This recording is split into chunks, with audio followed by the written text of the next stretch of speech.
क्या पाप है इसका? अनगिनत पाप है महाराज, लेकिन इसका एक खास पाप आपके ध्यान में लाना चाहता हूँ। इस पापी ने कुछ दिन पहले एक बाल विधवा की अपने हाथों से शादी करवा दी महाराज। बाल विधवा की शादी घोर अन्याय। इसे लटका दो और आग में फूंक डालो। गुस्ताखी माफ महाराज, सजा सुनाने से पहले मुझे अपनी सफाई में कुछ कहने का मौका दिया जाए। One chance. महाराज का हर फैसला अटल है, कोई अपील नहीं, कोई दलील नहीं। क्या भाई, यहाँ कोई इमरजेंसी है? हाँ, महाराज, एक मासूम लड़की जो अभी तक गुड़ियों के साथ खेलती हो, उसे जबरदस्ती किसी के पल्ले बांध दिया जाए, ये कहाँ का न्याय? और ये भी कहाँ का न्याय है?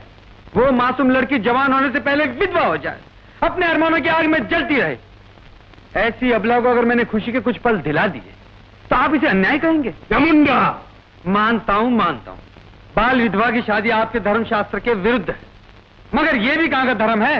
एक औरत शादी से पहले मां बन गई और आपने उसे महापतिव्रता का प्रमाण पत्र दे दिया। जमुंडा, ये झूठ है।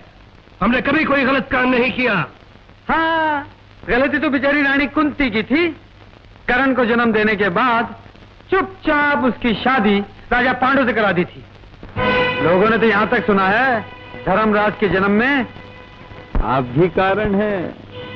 इस मनुष्य ने हमें धर्म संकट में डाल दिया है, हमें चक्कर आने लगे हैं, हमारी तबीयत भी कुछ ठीक नहीं। चित्रगुप्त, इस मुकदमे का फैसला भी हम बाद में करेंगे।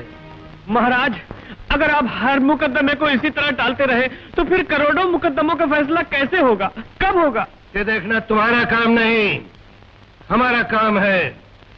किसी के साथ नाइंसाफी हो हम ये नहीं देख सकते, इसलिए आज की अदालत कल के लिए मुलतवी की जाती है।